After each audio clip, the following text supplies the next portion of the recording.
Cash in a police dustbin, armed raids without warrants, kidnappings, extortions, and 360 million reasons to kill for. This is the story of Kat Matala and a network that stretches from SAPS generals to politicians and the underworld. This story is not fiction, even though it could be written as it. It comes from testimony, affidavits, and explosive claims made under oath. And every name you're about to hear is connected to a chain of power, money, and fear. And today we are talking about part 2 of Kat's testimony in front of the ad hoc committee. The ad hoc committee went to him. He is currently locked up in CMAX, and he had a lot to say today. And I want to tell you guys something before we get into it, is that why is Kat in prison and why is Katie Molefe out of prison? We've got to ask ourselves that question. Is it perhaps because Kat spilled the beans to Witness C? Remember, after he was arrested, Kat spilled the beans to Witness C, and Witness C recorded all those statements that he made. And the story that he is telling today is vastly different to the one in his recordings. So which one are we to believe?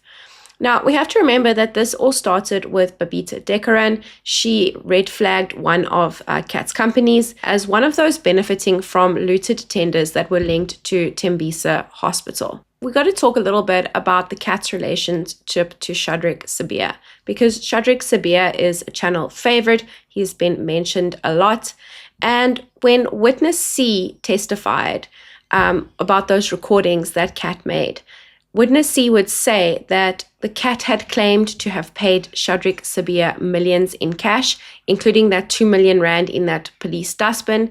And he had allegedly told the Kat, take care of me and I will take care of you. Kat gave the money for Shadrack Sibiya to open a guest house, according to the testimony, in Midrand, I think it was.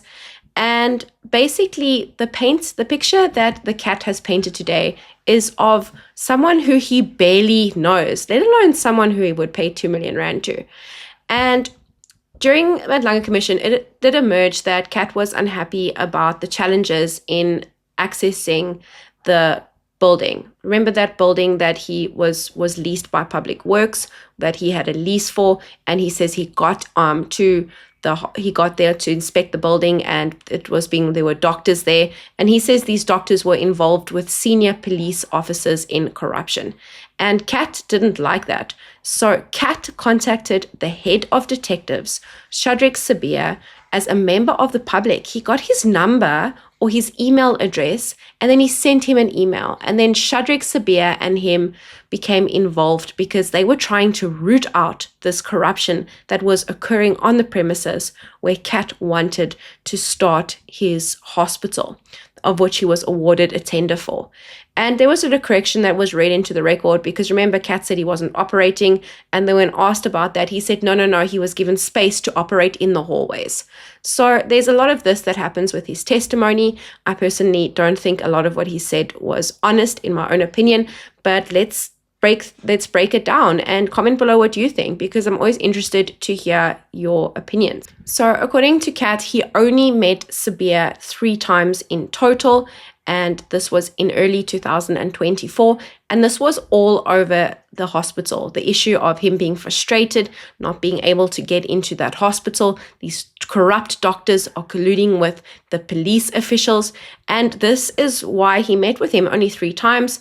There was no money that exchanged hands, and then the last time that he met with Sibiya was because his dear friend, Kat's dear friend, Jerry Bashoga, had been kidnapped. And Shadrack Sibiya was in charge of that investigation, apparently, and came to come and ask Kat questions about it because Kat was friends with Jerry. Now, I will be dropping a video about Jerry tomorrow morning, but what we do know about Jerry is that Kat and Jerry were indeed friends. And it has long been suspected that the person who is in fact responsible for Jerry's kidnapping is Kat himself. Remember when the 6th of December, when they were officiating raids, Witness A went to Katie Molefe's house, Witness B went looking for Lucky Molefe, and Witness C went to Kat's house to go and look for Jerry. Now, if we think about Witness C's testimony, remember Witness C went into a room and that room was empty. Now, this is a palace. That is our house. It's paid for by taxpayer money, Kat's house. We should all move in there. And anyway, in this house, all the other places had curtains except this one room where there was this like white sheet that is seen in Jerry's ransom videos that is very similar to it, that was sort of thrown over the curtain rail and it was torn along the edges. Very similar to the one that was seen in the ransom videos. But there was no sign of Jerry. There was no sign of Kat. And remember, witness C went into the garage when Kat's driver arrived. And that's when he realized Kat was still in the house. And then he went up and to go and look for him. Now, we got to think about what witness C said about Sibiya, because I believe he is also involved here. So witness C, remember, he claims that according to the recordings, some of which were played in front of the Mabonga Commission, that when you mention Sibiya, everything stops because all he wants is money. And according to what Kat said, that he once paid Sibiya 200,000 Rand inside his own national office and another 2 million Rand in a police bathroom. I'll take care of you and you take care of me. That was the relationship that was described. And Sibiya has firmly denied this relationship. And Kat seems to be sticking to the official, Kat seems to be sticking to Sibiya's side of the story or his guidelines, because he says that there are only 3 meetings. But their names keep linking, because remember when witness C arrested Kat pulled out his phone and said, hey, look, I've got Senzo Mchunu's private number, Feroz Khan's private number. We got to remember that there's a bunch of names that keep linking here. So it's Jerry Bheki, Feroz Khan, Senzo Mchunu, Brown Mogotsi, and Beke Cele. And this is a bunch of names that keep coming together, and we're going to be talking about Bheki Cele later on, because Kat says that he paid Beke large amounts of money. So on the 6th of December, Kat says that he was at home, he was minding his own business, there was no Jerry there, and next thing you know, his children are screaming and armed officers storm in. And he is shocked. So first of all, I'm going to be very surprised that Kat was shocked by this. We know that he allegedly got a tip off. Remember, from that associate, we're going to talk about that now. He was allegedly tipped off by someone who was working in General Sibiya's office. And that's what I think what happened is that the first thing was to move Jerry. So I think Jerry was moved, in my own personal opinion, and that he was moved out of the way quickly. And there's no ways Kat didn't see these people coming. I'm sure he has camera systems all over his house. I just don't buy it. And then Kat says that the police brutalized him and his wife. There was no warrant that was shown by Colonel Khumalo, head of the PKTT, who testified the other day. Remember, we did a video on it. And he says that his weapons were taken, his watches were confiscated, his Cartier watch, as well as his Rolex, and his phones and a MacBook seized. And Matala believes that this is a criminal operation and that he didn't even know that these were cops. He thought it might be criminals. That's why he went to the police station to open a case, because he was worried about his guns. Because remember, they took the guns from the 2 security guards and they took his personal weapon. And he was worried that if something happens with those guns, if a crime is committed, then he is going to be the one that's going to be charged. So it's only later that he finds out that this raid is tied to the kidnapping of his friend and associate, Jerry Bheki. So remember, Kat told witness C that Jerry was involved with substances and that he owed people money, and that Jerry was in fact, he gave Jerry 5 million Rand for Jerry to buy a substance machine in order to convert substances so he could try and pay these people back. And according to Kat, Jerry owed people money. And there was also another kidnapping that occurred. The wife and the son of Jerry's business partner, they were kidnapped too, but they were released after pressure and intervention from someone who investigated them. And that's a name drop from that we had today from this morning, which was the Van Wyk. So Mike Van Wyk, remember that head of Kat's security company? Well, he spoke to News 24 and he said that he actually investigated that kidnapping of the wife and the son of Jerry's business associate, and they appeared to be linked, but the wife and the son were released and not much else has been said on that issue. Everyone is completely mum about it, which is something that is strange in my own personal opinion. So for witness C, remember witness C also said that Kat said that he had been tipped off on the 6th of December, and basically the reason that he was tipped off was from a certain Sergeant F.E. Ngosi. Now, Sergeant F.E. Ngosi, you must remember, he is the one that's driving that white BMW, the one that's seen with that packet of coming out of Katie Malefe's house with that really heavy bag, which what I suspect is cold hard cash in it. And he was basically acting as a middleman, in my own opinion, between Shadrack Sibiya and Katie Molefe. The same Katie Molefe that Kat claims he doesn't know that well, but he was also friends with Mkhwanazi. So that is just an interesting thing. And we must also remember that BMW is seen going along with a convoy, and that is of a white Hilux bakkie. This white Hilux bakkie that has been registered and has been confirmed to belong to Stuart Sharnek. Remember him? So there is a lot of things going on here behind the scenes that we have to think of. We were directed to Kat's affidavit where he said that 100 members of the PKTT arrived at his home. I don't think it was 100. I might be wrong. I mean, he does seem to have a flair for the dramatic. I guess it takes one to know one. I do too. And that they pointed guns at him. They strangled him and asked him to lie down. And then he was forced to open his safe and his Rolex watch and his wife's. Kat was very upset about this because his watch has gone missing. His wife's watch has gone missing. Her Cartier has gone missing. And he's really upset because the police have come again and they've raided his offices. But then Agent Brown Mogotsi, James Brown, steps in, 007, because he phones Kat and he has a solution. So Kat says that he got a phone call from Brown on around the 12th or the 13th of December. And he was told that, listen, I work for Senzo Mchunu and I'm going to sort all your problems out. And Brown instructed Kat to open a case at Protea Police Station.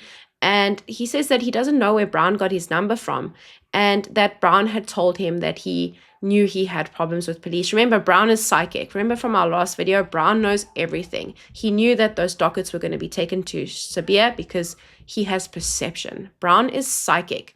And when asked about this, Kat said, well, if you're sick and someone brings you a cure, you are not going to ask where the medicine comes from. Kat denies complaining to Shadrack Sibiya about this case that was opened. Because remember, according to witnesses' C testimony, Kat said that it was Shadrack Sibiya's idea and Senzo Mchunu's idea in order for Kat to open up the cases, and that they basically wrote the affidavit and Kat just basically signed it.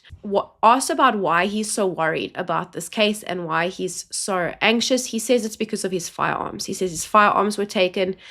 He doesn't know what happened to them. You know, these firearms, if they land into the wrong hands and it's a crime is committed with them, then he was basically saying, I'm going to be charged. So I was really worried about my firearms. And then he decides that, hey, listen, after the police raid his office on the 18th of December, that he is going to launch an interdict against the police for harassing him.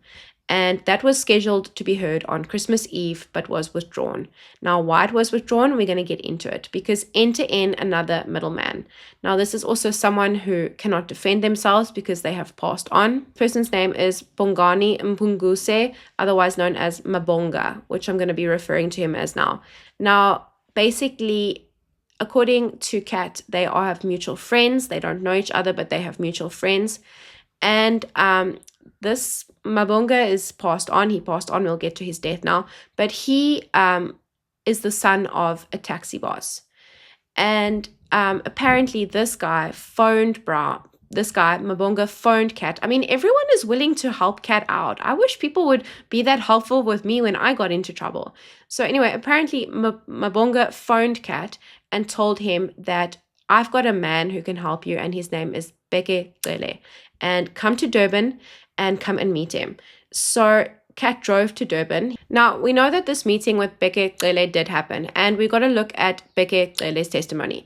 So Beke Cele said that Kat raised two issues with me when I met him. He basically instructed Mabonga to bring him in front of Beke Cele because Kat says that he was being used in political gains that he does not understand. And the reason that these political games that he doesn't understand is between Senzo Mchunu, Brown Mogotsi, and Kat. Now, according to what Beke Cele said, Senzo Mchunu wanted to be president. And this lines up with Witness C's testimony because remember, Kat told Witness C in the recordings that he gave his friend, he gave Senzo Mchunu money in order to run for his presidential campaign, but he didn't think that he was going to make it. He didn't think that he had the balls to become president or to win over the votes. So what he decided was that he didn't want to tell his friend to his face, but he just paid him the money. He used some of this money from this tender, from what I understand,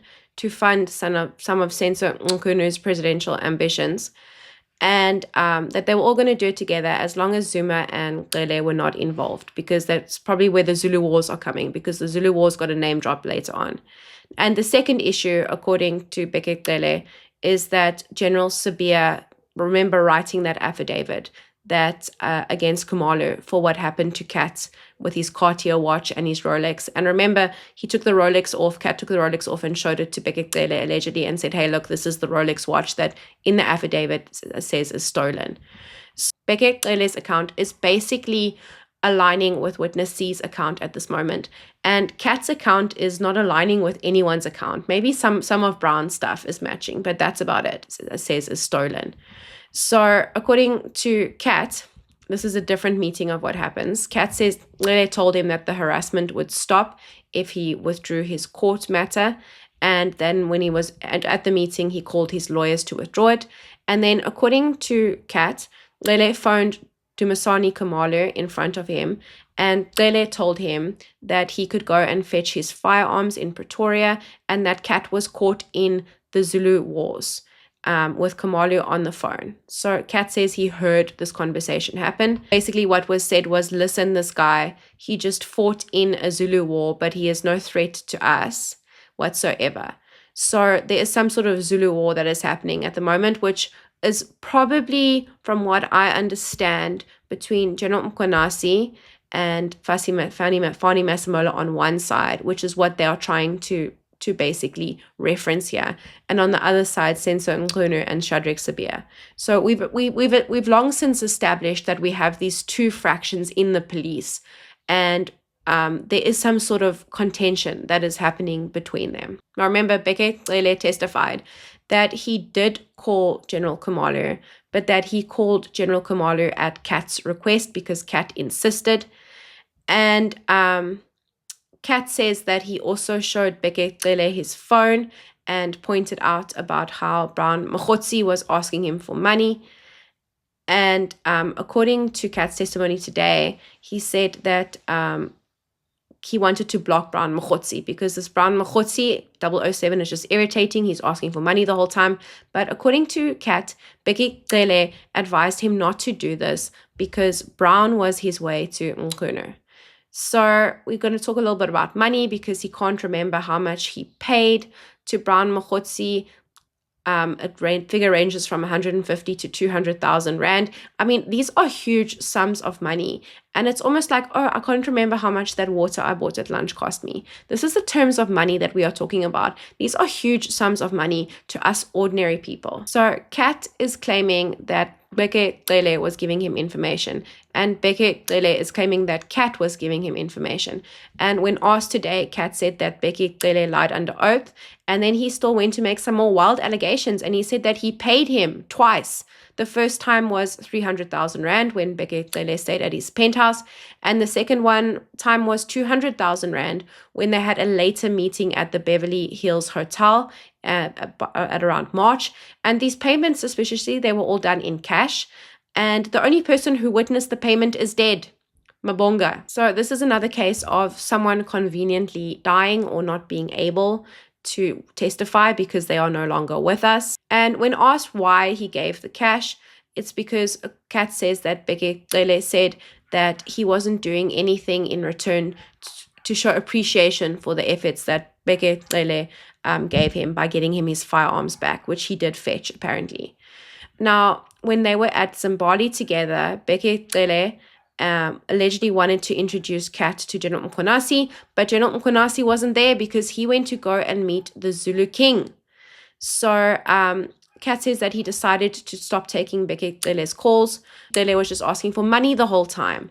He asked for money for cars because his cars had issues, and he was just getting irritated. And then shortly after he stopped taking Beke Cele's calls on the 9th of May 2025, which he had 20 missed calls from Beke Cele, then he was arrested. And he believes this is one of the reasons why he was arrested.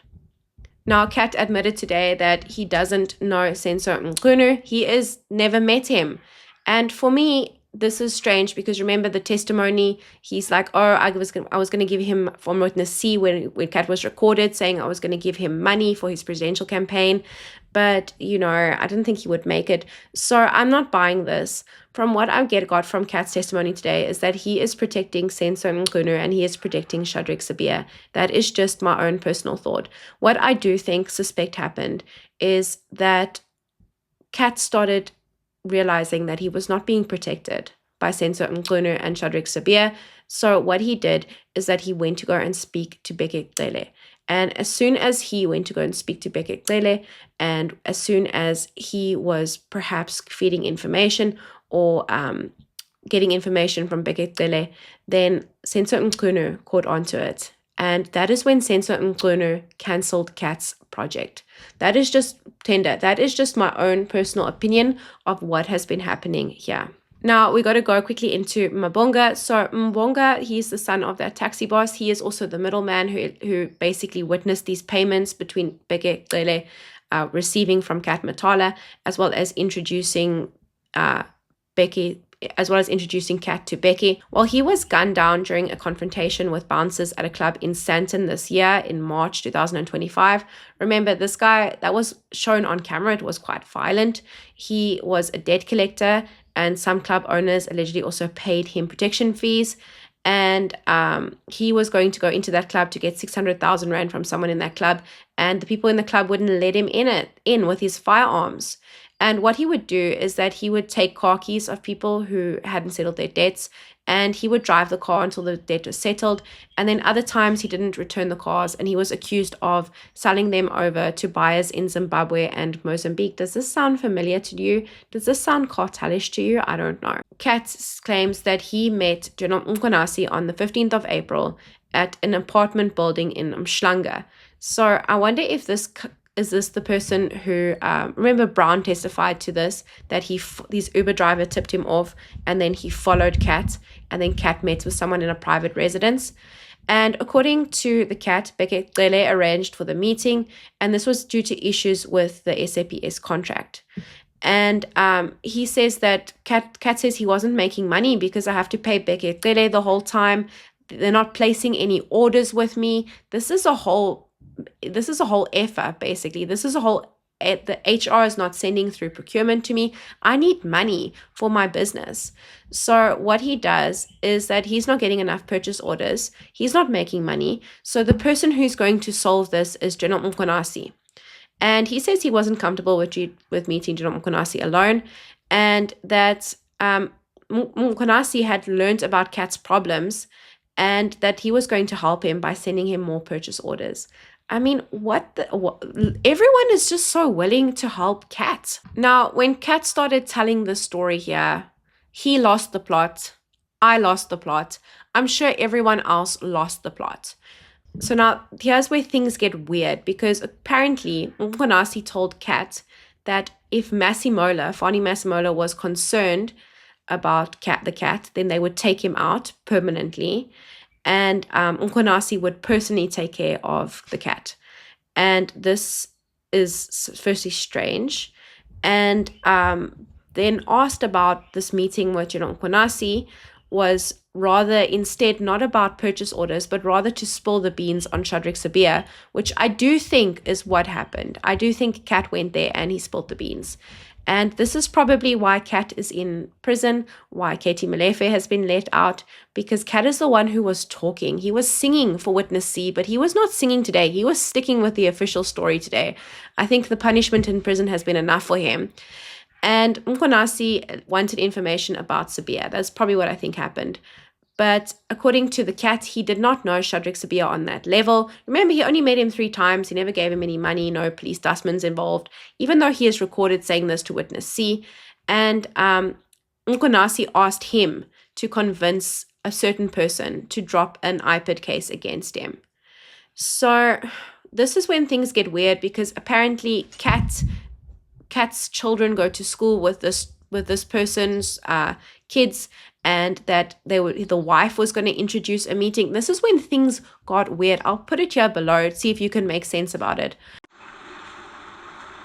And you say, this was the result of my interaction with Minister Cele regarding issues with my SIPS contract. Yes.